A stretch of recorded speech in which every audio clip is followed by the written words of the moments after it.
Okay, gentlemen, welcome to module number 2 of the laws of war, Hilchot Milchama.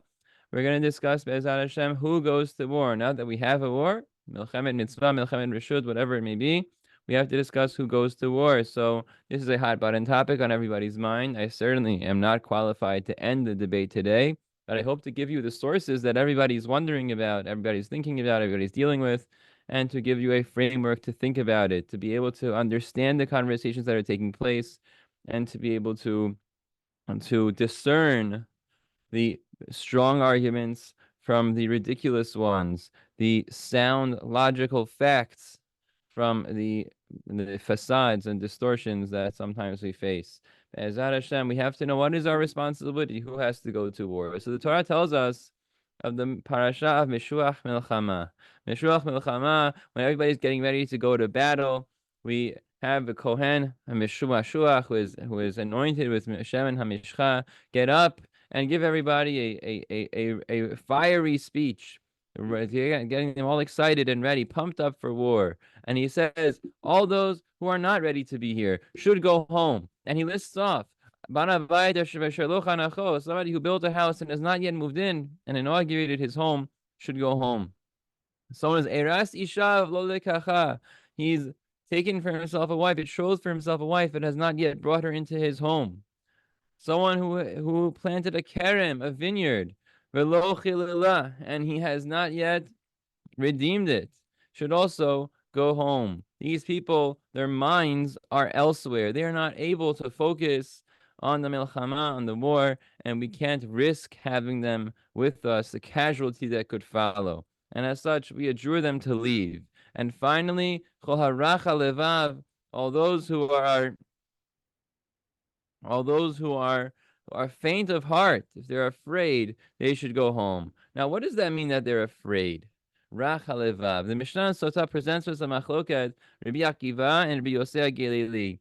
Rabbi Akiva tells us literally, staring down that tunnel, you don't know how many terrorists could be ready to shoot at you in Gaza. It's pretty scary.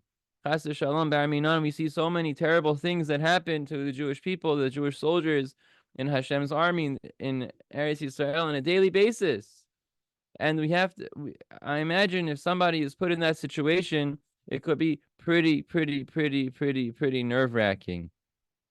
What could happen to him? I remember on Simchat Torah, my brother-in-law, when he discovered, we were with him in New Jersey, and we discovered that what had happened on Shemini Aseret, my brother-in-law was contemplating the reality that he was just called up by his mifaked on his phone. Now we checked on Simchat Torah on Shemini Aseret afternoon, and then we started figuring out, arranging his flight, whether he would be flying the night of Simchat Torah or on the historic flight that flew from JFK the next morning eventually. And while he was figuring it out, he was petrified. He was a nervous wreck. And he just wasn't functioning properly. That's called Rach Halevav. The fact that he was so concerned that he could be entering a war tomorrow, for all he knew. It took a few weeks to get to the base and get training and then get the go-ahead to go into Gaza. It took some time.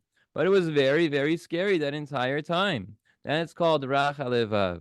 By the time he finished his few months in Gaza and he came back to YU and then he went back in the summer and he decided to go back to Rafiah for a week, at that time it was child's play, hanging out with these miluimnikim, and going through some houses in Rafiah was not so exciting in the end. At that point, he wasn't so Rach Halevav. But the Rabbi Akiva tells us it's literal. Somebody who is not ready for this battle should go home. Rabbi Yosei Gelili says the one who's afraid of the sins that he has committed. He is the one who is sent home from the war. Because it could be that he'll bring a ketrug, an accusation min hashamayim with him, which could lead to the end of his life or that of his platoon. And for that reason, we send them home. So, gentlemen, if that is the case, we all have something that we should be afraid of. Yamin Oraim are upon us. We all better have something that we're afraid of. We're not such tzaddikim. This is where the classical story comes in of the Volozhin yeshiva. Back in the day, there was a yeshiva called Eitz Chaim in Volozhin, which was famous for being the first yeshiva with everything in it. Rav Chaim Volozhiner and the whole system that they learned Shas all the time. All of Shas and 24/7 learning and whatever, and great Gedolei Israel came from Volozhin. But also they have a history infamously of harboring, draft dodging maskilim who towards the end of the existence of the yeshiva, really were more present than not, and they caused lots of trouble, including that there was one Purim where they made a Purim spiel, and apparently the story goes that they made a skit, a Purim spiel, and they reenacted Meshuach Milchama getting up and saying, "Everyone who is this, go home. Everyone who is that, go home. And the other thing, go home. And Chol Arach Levav. Everybody should go home." And the only people left on the stage were two great Gedolim, the Chafetz Chaim, the Vilna Gaon, whoever they were. And all the Maskilim were laughing. Oh, what a silly Torah we have. That this is the expectation of those who go to war. And then the Tzib was sitting there smiling. And they said, "Rebbe, why are you smiling? They're making fun of you. And they're making fun of Hashem's Torah." And he said, "No, that's exactly the way it's supposed to be. The way it's supposed to be is that the Talmidei Chachamim, the Gedolei Yisrael, the ones who are supposed to go to war. And through them comes Hashem's miracle." That's exactly the point. That's exactly the point.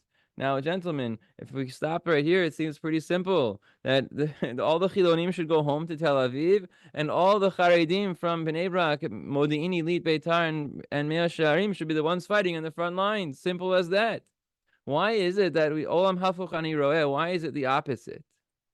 Because, well, first of all, the truth is this doesn't really matter. Because this whole situation, as you'll see, if you look in the Rambam, in Hilchot Melachim Perek Zayin, as we discussed, where it discusses Milchemet HaReshut and Milchemet Mitzvah, and it discusses Mishruach Milchama, the Rambam tells us after all the people go home, that they're supposed to go home, we get ready, we get the army ready and set up in whatever platoons. We put some generals and captains, whatever. We put some people behind them. Shotrim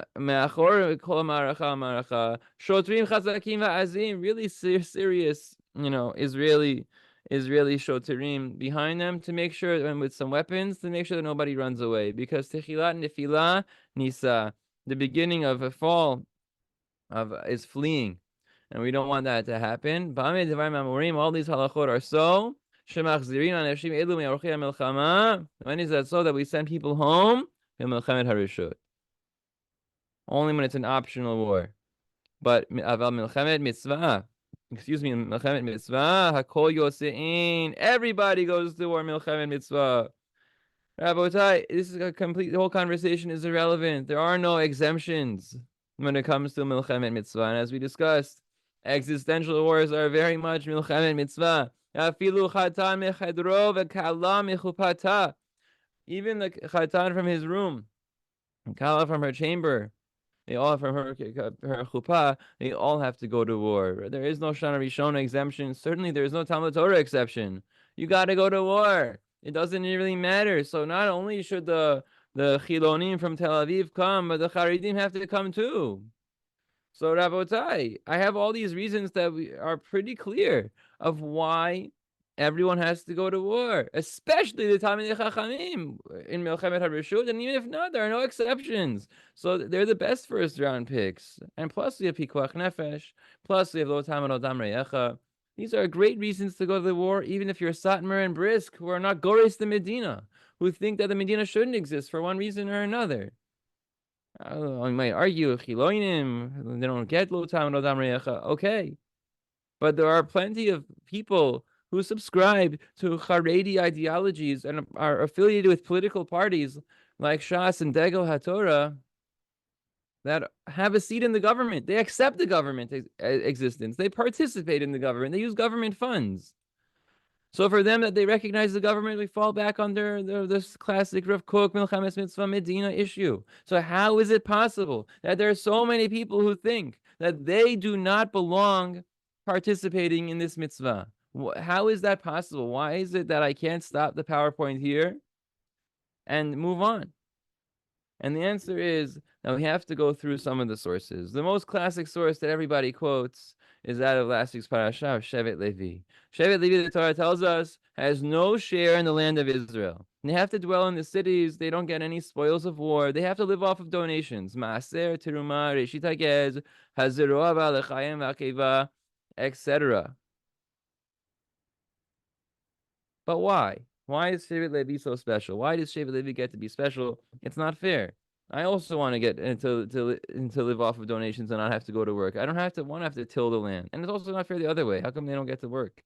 So says the Rambam famously in the end of Hilchot Shemitah V'Yovel. Hilchot Shemitah V'Yovel is the final section of the Sefer Ziraim, the last book in the last section in the book of Ziraim of the Yara Chazakah of the Rambam. The concluding section is Shemitah V'Yovel, and in the concluding chapter of Perek Yud Gimel of Shemitah V'Yovel, the Rambam writes all about Shevet Levi, and he says at the very last two halachot, Lama lo zacha Levi b'nachalat Eretz Yisrael v'vizata im echav. How come Levi did not get any claim to the inheritance of Eretz Yisrael and its spoils with his brothers?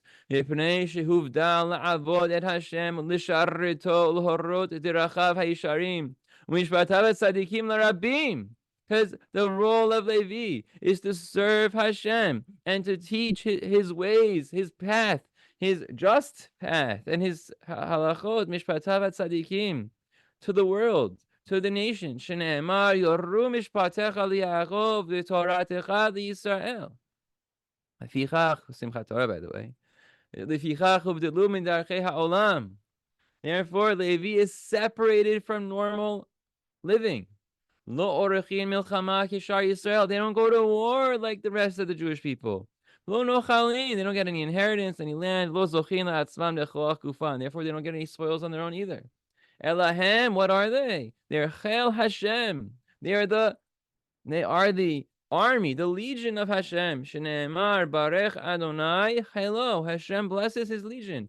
Hu Baruch Hu Zochel Lahem. Hashem therefore provides for them. Shneemar Ani Chelgecha v'Nachalatecha. Hashem will take care of them. So that's great. Shevet Levi is wonderful, but that's only a few people who are exempt from war. The Rambam continues though, and he tells us more than just that. He says, "Lo Shevet Levi bilvad." It's not only Shevet Levi, ela kol ish v'ish ish mikol ba'ei ha'olam asher nadeva rucho oto.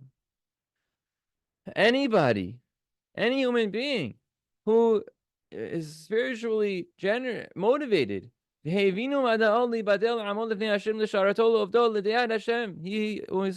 towards the Ribono Shel Olam, and he wants to go the way in the just path the way Hashem made him. And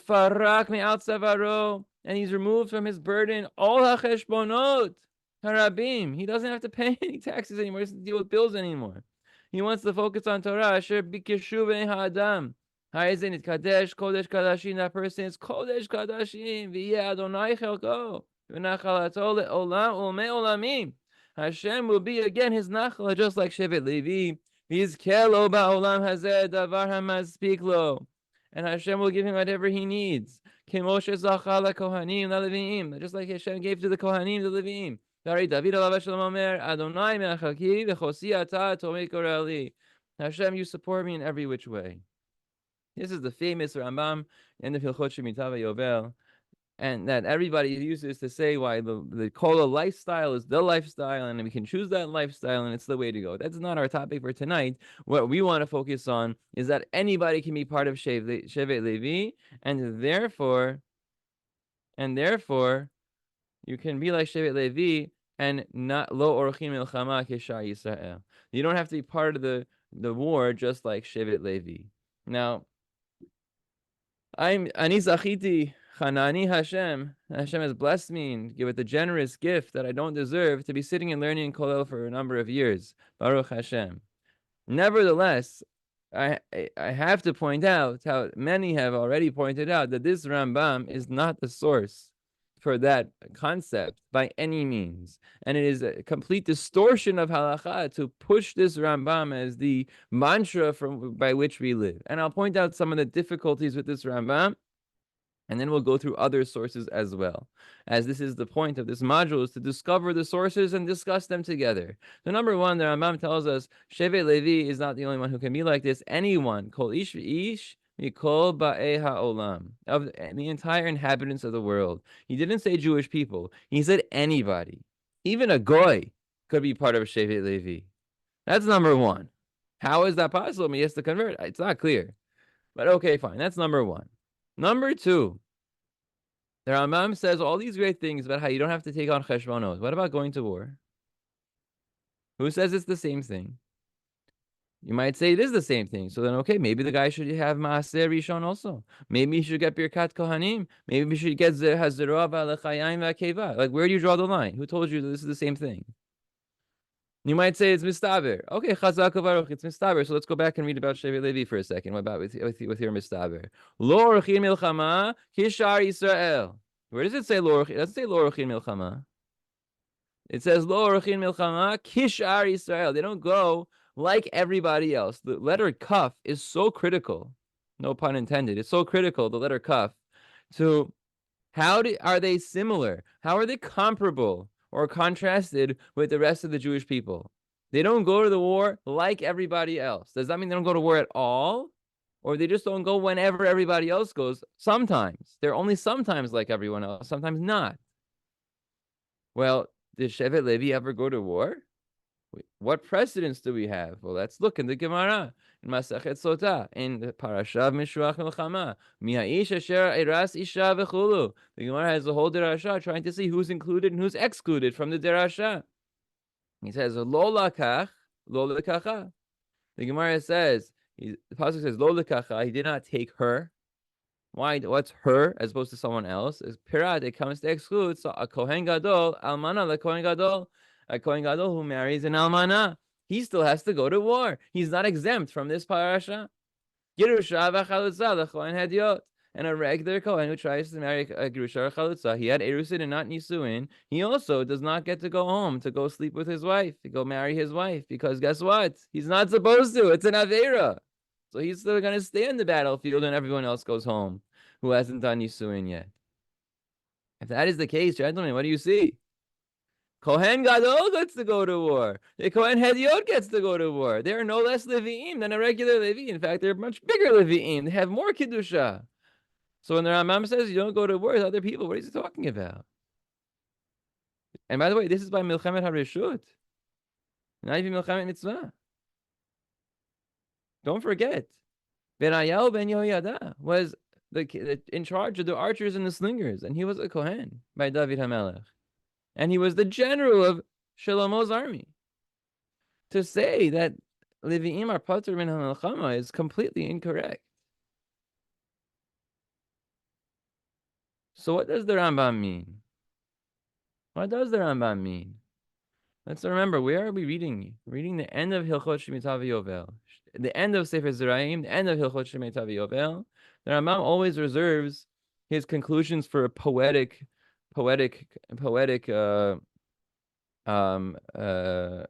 ending, where he extols some value, some virtue.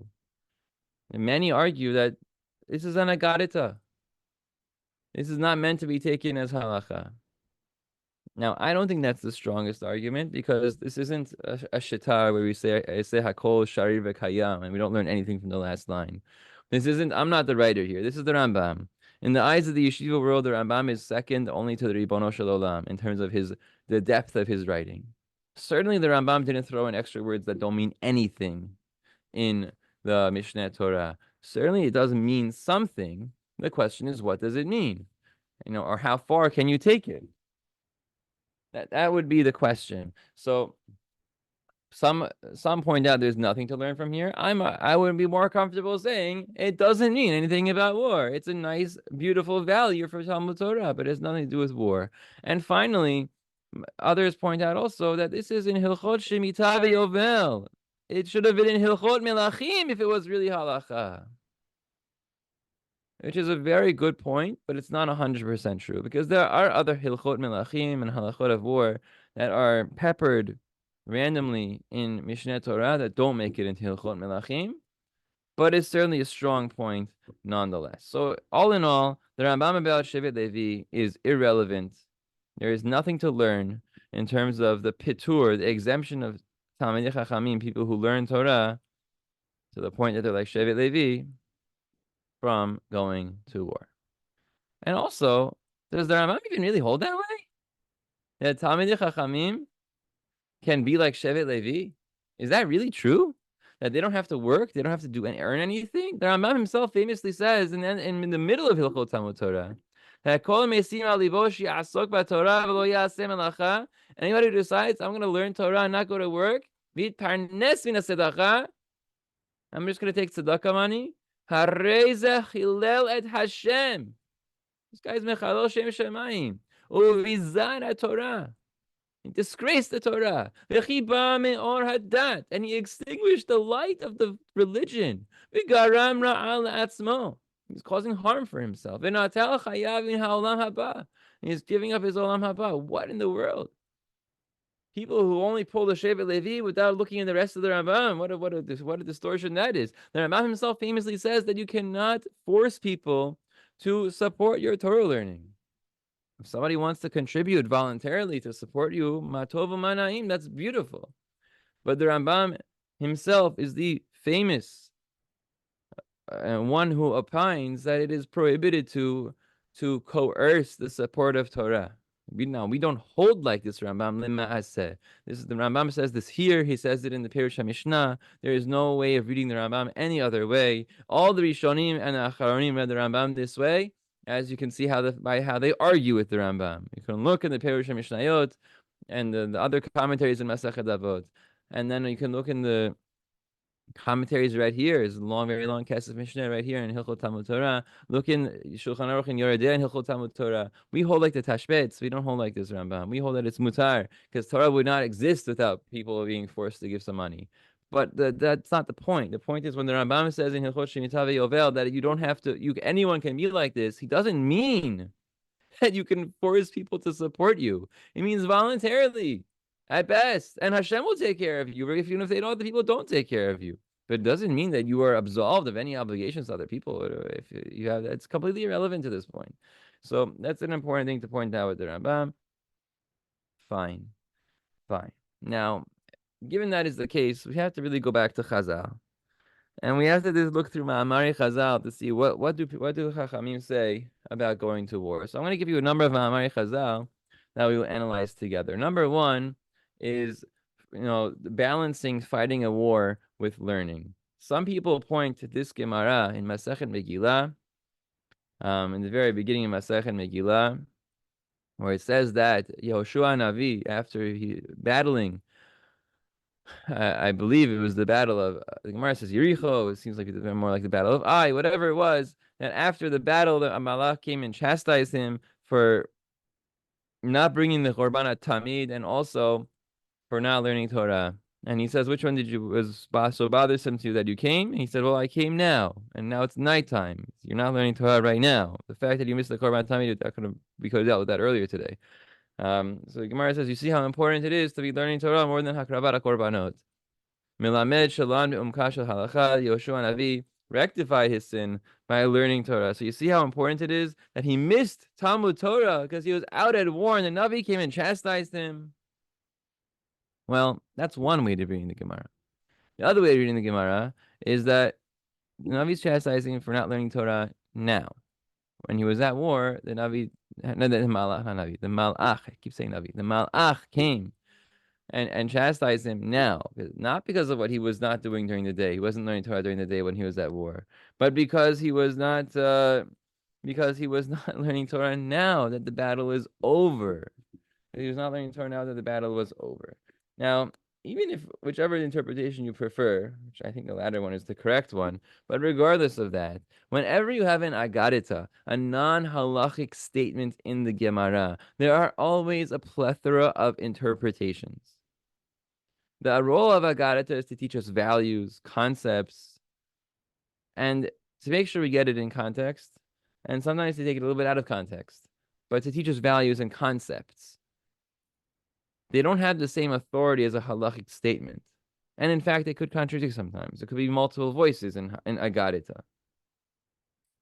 And given the ease of interpretation in a whole host of different ways, they don't bear as much authority, and it's somewhat irresponsible to just read them in whatever way fits our agenda. And I'll give you another one to show you. For example, look at this Gemara in Sotah. That the Gemara tells us about how Asa was punished after he had gone to battle and against Basa, and the Gemara tells us Mipnei Mane Nashasa Darash Rava, right? Mipnei Mane Nashasa. Why was Asa punished? Mipnei Asa and Garia beTalmidei Chachamim, because he forced the Talmidei Chachamim to forced labor in this battle against Basa. Nobody was free of coming. What does that mean? Everybody had to go.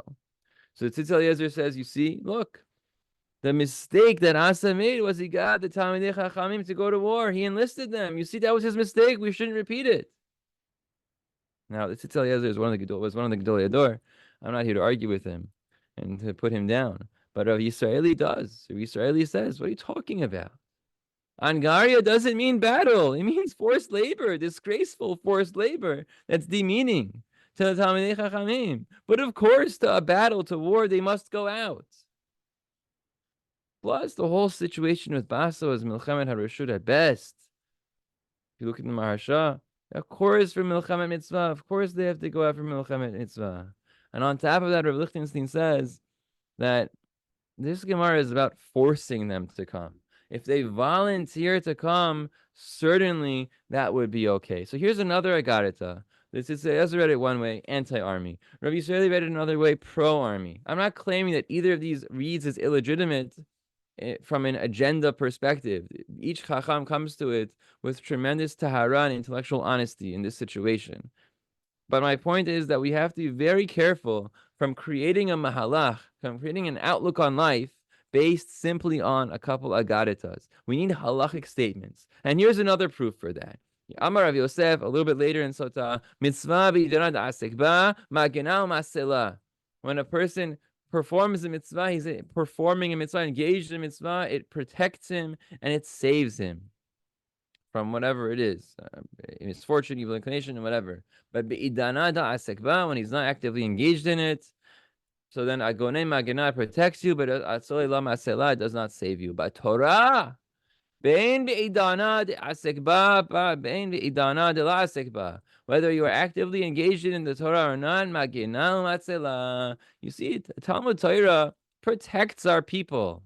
Why do we have to go to battle, man? Why do we have to go to war? Why do we enlist in the and we have so many koilim, more than ever before. The Torah protects us. We don't need to have an army. We don't need to do anything. The Torah protects us. Gentlemen, open the Maharsha. The Maharsha says right here the opposite. It says that it only protects you from Yisurin, not from death. Unfortunately, the wars of Medinat Israel have been very much death-oriented, existential wars. They have nothing to do with somebody just coming to pinch our cheeks or to shoot us a couple times and run away. Everyone is interested in the complete decimation of the Jewish people, wiping them off of the face of the earth.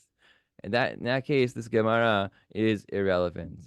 Plus, we have a rule, Ein somechin al hanes. Even if this Gemara was true, it doesn't mean we should be relying on it. We cannot rely on miracles. We have to do our job. So again, here's another Aggadeta. A simple literal meaning might sound one way, but with just a little bit of interpretation and research, we can discover how there are more interpretations already from great Gedolim from hundreds of years ago that kind of read it a little bit differently than the agenda that these words are used to push. So let's use a halachic statement. The Gemara in Baba Batra says, it's a bigger sugya. We're not going to get into it this second. But the Gemara tells us that Amar Rabbi Yosef, Amar Rabbi Yochanan, Hakol lefasei ha'ir. Everybody in the community, we have this concept of hilchos shutafim. Everybody in a community is obligated to support the communal projects, to take care of communal needs, such as utilities, the defense needs, and what have you. So everyone has to join to put up the columns of the city. Even the Yitomim have to support financially the project. Aval Rabbanan, but the rabbis don't have to support, they don't have to contribute to this fund. The Rabbanan because the Rabbanan do not require protection, their Torah protects them. Look, gentlemen, here's a halachic statement. The Torah explicitly is said to protect the Jewish people, or at least the rabbis, and therefore they do not have to contribute to defense measures. Isn't that it? Isn't that all we need? Here's a halachic statement. Look, somebody walks over to me and says, we don't have to go to war. We're learning Torah and Kailul. And look, we have a Gemara. It says, Nisirusa, if he doesn't know what he's talking about, right? So he tells you, look, you're such an Amharetz. Look, I have a makar for you. The answer is that somebody who pulls that is himself the Amharetz, because he doesn't know the sugya. The sugya is not anything about this. Not excuse the wall of text, but it's important to know. The Gemara tells us this whole halacha, this whole story. Look in Talmud Torah and Yeridea. where he talks about this. The Talmidei Chachamim don't have to get engaged in the building of the defenses of the city because they're piturim. Why? Things that are for shmira sa'ir. Lo chayu chayavim latet lahem klum. She'ein tzrichin shmira. The rabbis don't need protection. Why not? She'toratan she'miratam. Because their Torah is their protection. Lachen hayu piturim mikol minei misim. Therefore, they're free of any taxes. Rabotai, are we talking about defense measures, getting up and taking arms that the Rabbanan are piturim from? Absolutely not. We're talking about taxation. What kind of an idiot tries to tell me that you're putter from going to the army? The entire tzibur is putter from going to the army because they're Talmidei Chachamim learning Torah. The whole Gemara was about taxation. It wasn't about going to war. And plus, by the way, how many of them are such Talmidei Chachamim? And the Gemara says, and the Shulchan Aruch Paskins have to be Toratam Umanutam. That means that they can go to work, but every free moment outside of making a parnasah for their needs, masao matan, me'at masao matan, or me'at umanut, kedei chayav, lo litasher, that they're not trying to get rich, but rather just get by with their parnasa. V'chol shal shu panui me'asakav chozer al divar tivrei Torah. Whenever he's not working, he's learning. V'lomed tadir. And he's always learning. Nikra Torato Umanuto. That is what's called, extolled as being Torato Umanuto, the highest level of learning. That somebody who's completely engaged in Torah learning in every free moment. How many 19-year-olds, how many 20-year-olds in the Chareidi tzibur are completely engaged in Torah learning? Naniach, of course, it should be very clear. Nobody here is anti-Torah learning. Torah learning is one of the most fundamental things of Judaism, and we need constant Torah learning to protect us. And it's a value, and we can never have Torah learning stop. But the question is, maybe we should get everybody to join the rounds of fighting in the army as well. The yeshivas should send more people to the army regularly. Because not everyone's Torah Manato. Not everyone's in the yeshivas. They're just draft dodging, some of them. So of the tens of thousands who are supposed to be in drafting, but they're not because they're exempt, how many of them are really Torah Manuto? And maybe you'll tell me, yes, they are. Because listen, every free moment they're learning. But gentlemen, keep reading. Haggah says the Ramah. This is true. This pitur, this exemption is true. Once you're Torah Manuto, and whether you're Rosh Hashiva or Muchzak le Talmid Chacham B'Doro, you're known as one of the Talmidei Chachamim of your generation. Not of your class in high school, of your generation. That he knows how to engage in Torah learning. He knows on his own. He knows most of Shas. Not Shas Bavli alone. Most of Shas. 60 Masechtos. Uferushav. How many people do you know who can tell me the Bar Tenura in Masachet Zavim off the top of their head? Or Piske Hageonim, he knows the halacha. How many people fit the bill? Says the Ramah, 0. Right? We don't have anyone like this anymore. Still nowadays, so you don't have to know Rov of Shas. You still have to know a good chunk of Shas. How many 19-year-olds are muchzakin in Tamei Chacham? Come on, even if they start learning Gemara at age 6, how many of them are muchzakin in Tamei Chacham? It's such a joke to quote Bava Batra and the sugyas of Rabbanan Tzrichin and Tiruta. It's completely irrelevant, Rabbotai. And in summary, and it was a big wall of text, the Gemara talks about protection. The rabbis don't need to pay taxes because the Torah protects them. But it doesn't talk about military exemption. And even that tax exemption part of the typo is only for someone who is Torah. So every free moment is spent learning Torah. How many people are like that? Plus, nowadays, the Ramah always says we don't have a classic Talmid Chacham for these halachot. You might be lenient for someone who's extremely knowledgeable, but it doesn't mean that applies by war. It's just by taxes. And in case it wasn't clear enough to you that everybody is obligated to get up and fight when we are at war, some people say that the Jewish army doesn't actually fight. It's important to remember, it says in the Shulchan Aruch that if the Goyim come and attack the Jewish people, you're Mechal Shabbat, and Yotzin Aleihem Bechlei Zayin Umechalim Aleim et Shabbat. The Goyim are coming to attack, Rabotai, we take up arms. It's meforash in Shulchan Aruch, in Hilchot Pikuach Nefesh, in Hilchot Shabbat. We get up and we take arms. The Jewish people do not sit back and let themselves be slaughtered. It's unfortunate that for 2,000 years, from Bar Kokhba until 1948, we could not take up arms on our own. But today we can. And instead of saying, no, thank you, Hashem, for the beracha that you gave us, we have to stand up and say, thank you, Hashem, for the beracha that you gave us, that we can take up arms. And if people are still of the persuasion that you don't need an army, let's remember, Moshe Rabbeinu had an army. Yoshua Hanavi had an army. Devorah HaNevi'ah had an army. David HaMelech had an army. Chizkiyahu HaMelech, who could have been Mashiach Hashem, could have been Mashiach Tzidkenu, had an army. Yoshiyahu HaMelech, not only did he have an army, he fought at the head of the army. He was killed, unfortunately, but he went to war. And that was a complete Milchemes HaReshus. No one was even trying to kill him. Power was just coming through and he decided to get in there. Right? And Mashiach Tzidkenu will have an army. He's going to be the king of the army. So all of that, Rabotai. Do the sources say that anyone is putter from going to the army? The sources, they say you have to go to the army. You have to take up arms to defend yourselves. It's a Milchemet Mitzvah. So what's the halacha? So I want to give you one source. Rav Chaim David Halevi. He used to be the chief rabbi of Tel Aviv. He was a Ben Prat Yosef, a student of Rav Ben Zion Meir Chai Uziel. He was a thinker, a philosopher, a posek. Certainly somebody who believed wholeheartedly in the divine messianic nature of the state of Israel and was able to connect with all sorts of Jews of all walks of life. Hence, he was the chief rabbi of Tel Aviv. And I want you to know, he says in Asel Harav, in Chelik Gimel, that in the first paragraph he says that certainly Ha'osek ba'Torah b'shkeda rabba, somebody who's learning Torah constantly, Yoman v'layla, me'mid atzmo ba'olah shel Torah, he's killing himself over the Torah all the time. He doesn't think of anything else. Not going to help if this yeshiva ba'acher is going to be in the army at all. And it's very clear that he's going to bring national security through the zechut of his Torah learning. Eile, these people, pashut she'asur legayisam. Of course, we cannot draft such people.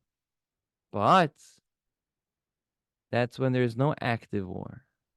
But in the middle of active war, kishe oyev matkif bashar, when the enemy is knocking on our door, they're shooting missiles at us every day. Shaz vadai chova mutelet al kol adam ba'asher hu. It doesn't matter who you are, Ribono shel olam, get up. Shlolo shum yotze min haklal, whoever you are. Lichaletz chushim, la'atzil nefshot Yisrael, get up and save Jewish lives. Kin shum adam patur mimitzvat pikuach nefesh. Who is free of pikuach nefesh? Aval ein chov ze chal ela be'ota sham mitzumsemet sham haracha beitzuma. Only when the battle is raging. Rabotai, the battle has been raging for 11 months. Ach mirega sheshaketa, we daven as soon as the time comes, and it calms down again. Af ki asha adayin shar chirum milchama. They don't need you anymore. It's under control. Chozrim tofsei Torah leveit midrasham. Then the learners should go back to the Beit HaMidrash, la'asok ba'Torah. ובזכותה ישמור השם העומדים בחזית לנחול ניצחונות ולשוב לבתיהם לחיים טובים ולשלום. This is the standard view, Rabotai, that of the Aselach Harav and others like the Sis Eliezer, that you don't go to the army if you don't need to. But when we need you, there's a war, there's an enemy, it's literally an emergency. We're in the middle of a war, we're fighting hard, then you have to come. So how come so many people aren't coming? And by the way, this is only by the learners. It's not a grand exemption for everybody in the tzibur. It's only for the learners. And Mimela, there are always going to be people who are not learners. So how come they haven't enlisted, right? Rav Shach said, if I understand correctly, I was told that Rav Shach said that of course those who are not learning should be in the army. So how come it's so taboo in the Chareidi world that they don't go to the army? What's going on?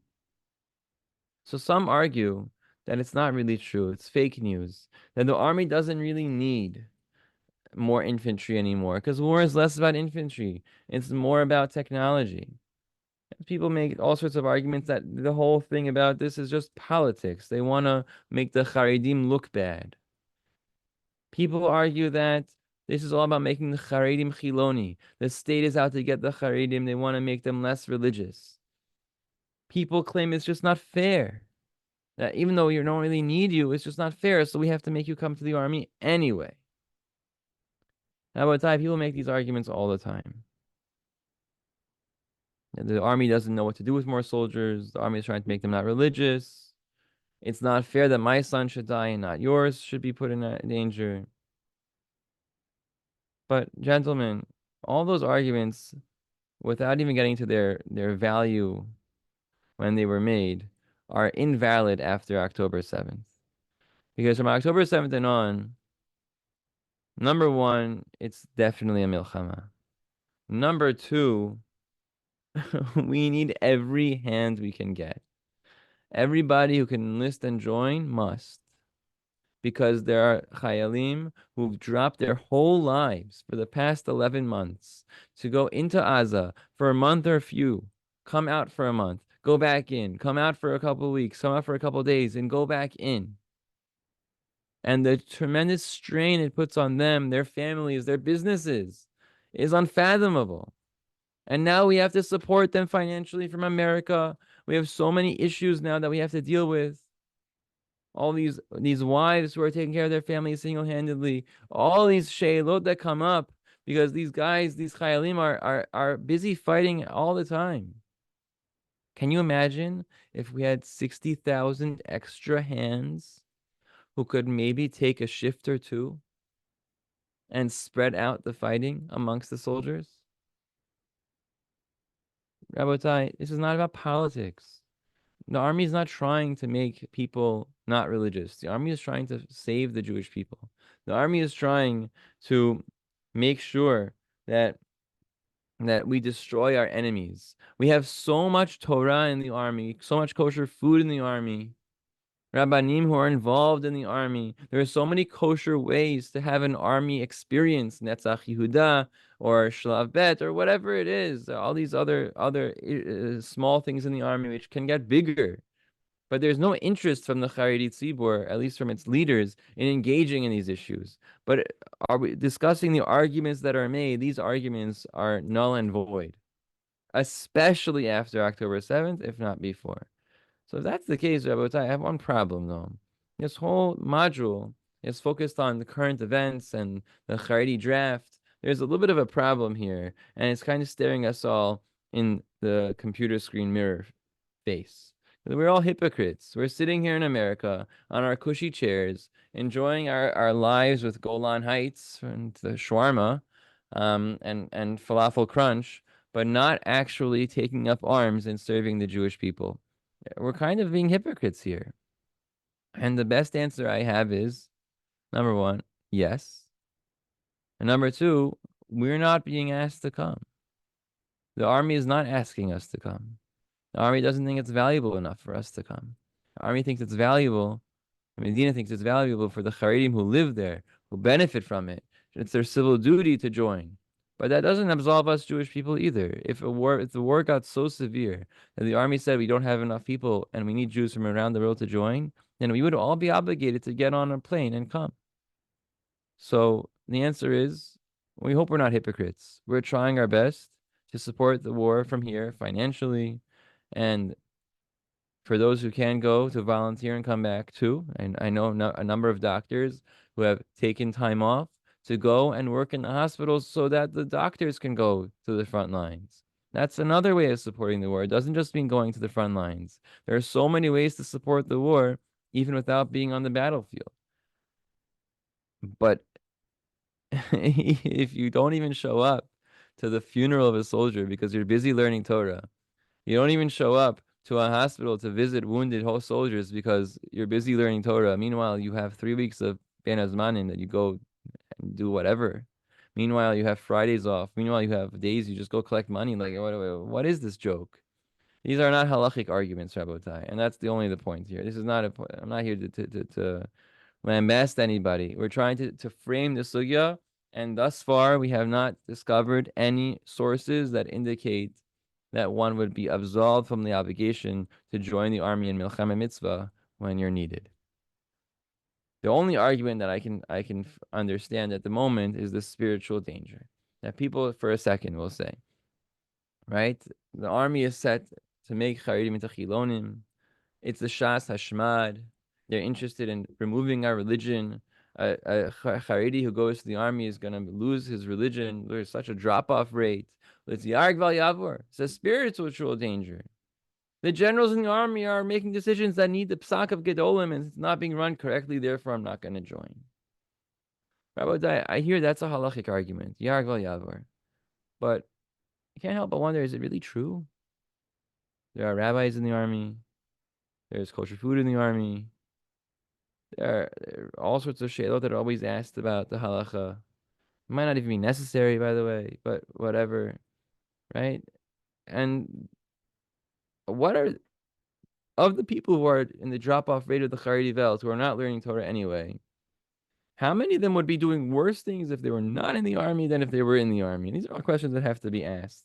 Because really, like, therefore what? There's Shas Hashma. Is it really a Shas Hashma? Yarval Yavor to go and cut potatoes? Really? Come on. It's a little bit of a joke. And that really brings me to the point of this whole module, gentlemen, is that we learned the sources as best as we could in the time that we have about what the Torah has to say about going to war, about drafting everybody possible in a Milchemet Mitzvah and a Milchemet Reshut and the like. And by the way, David HaMelech fought wars that weren't even Milchemet HaReshut. He just didn't ask permission. He went and he fought. And David HaMelech was a pretty big tzaddik, pretty big Talmid Chacham, just to be clear. And he took Yoav and others with him. Just FYI. So I'm having trouble. There's no sources in Tanakh that indicate a Talmid Chacham is pater from war. There are no Rambams, no Gemaras, no Shulchan Aruch. If anything, they all point in the opposite direction. So what is the point of all this? Why is there so much difficulty? Why is there so much? So is it such a hot topic? If it's so obvious, how come I, little Javaheri, can come to this conclusion that there is no reason to be, holding off from going to war, and everything else is just dribble and stupid? So what's going on? So I think the answer is very simple. The truth is that this has nothing to do with halacha. It's all politics. Hence, since our course has nothing to do with politics, our conversation ends here. This is purely politics. Now, politics is such a dirty word. It's such a pejorative word. Politics, shul politics, rabbi politics, state politics. I just want to be clear what politics means. And you might think it's a dirty word after I'm clear, but I want to just be clear regardless. That politics means the leadership of Gedolei Yisrael. The Gedolim who had the siyata d'shmaya to lead the Jewish people and protect the Torah values, protect the tzibur at large. They all know the Mikorot better than I do. And everybody who knows the Mikorot knows that it's not the Torah, not the sources that are driving this issue at all. Only the unlearned get stuck on screaming the Mikorot out. The rabbis who understand what's going on know that these are leadership decisions. That we want to protect the Charedi Tzibur. We're afraid for the Charedi Tzibur. We're afraid for the Tzibur at large if we get involved. And therefore we have to make statements that try to boost the morale of the community, to rally them around us, because we have this agenda. You might disagree with the agenda, but we have this agenda and we need to protect it. That's called leadership. And I'll give you an example. Chacham Ovadia lost his son, Rav Yaakov Yosef, and at the Shiv'ah for Rav Yaakov Yosef in 2010, whatever it was, 2009, Rav Ovadia was visited by Bibi, Prime Minister Bibi Netanyahu, and what did he say? Bibi, my son's death hurts me so much, but it hurts me more that you are trying to draft the Bnei HaYeshivot. And Bibi didn't give him an answer.